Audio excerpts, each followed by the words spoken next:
আজ মহরম উৎসব এ উপলক্ষে জলপাইগুড়ি শহরের বিভিন্ন জায়গায় লাঠি খেলায় মেতে উঠেছেন মুসলিম সম্প্রদায়ের কিশোর ও যুবকেরা। জলপাইগুড়ি শহরের কদমতলা, মার্চেন্ট রোড, আনন্দপাড়া, দিনবাজার ও সমাজপাড়া সহ বিভিন্ন জায়গায় লাঠি খেলায় অংশগ্রহণ করেন তারা। লাঠি খেলার আনন্দদায়ক দৃশ্য উপভোগ করেন শহরের সর্বস্তরের মানুষ। মঙ্গলবার রাতেও বিভিন্ন জায়গায় লাঠি খেলার প্রদর্শন নজরে আসে। সন্ধ্যায় জলপাইগুড়ির পাহাড়পুর গ্রাম পঞ্চায়েতের কারবালা প্রান্তরে রয়েছে লাঠি খেলার বিরাট প্রদর্শন। রাতভর সেখানে নানা অনুষ্ঠানের আয়োজন করা হয়। জেলার বিভিন্ন এলাকা থেকে অংশগ্রহণ করেন প্রদর্শনকারীরা।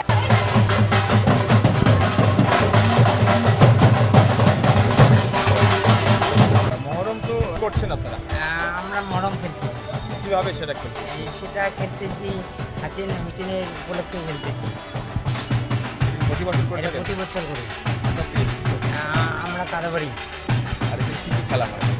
এইখানে হয় সে কপ্তা, নাটি খেলা আর দোল। কেন খেলা হয় লাঠি খেলা?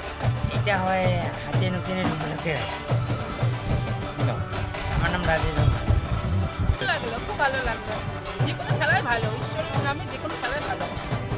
কী দেখলেন? খুব ভালো লাগলো লাঠি খেলা। ওদের কী করতে হবে, মহরমের উপলক্ষে লাঠি খেলাটা যে কোনো খেলা আমার ভালো লাগে, তাই দেখলাম। ভালো।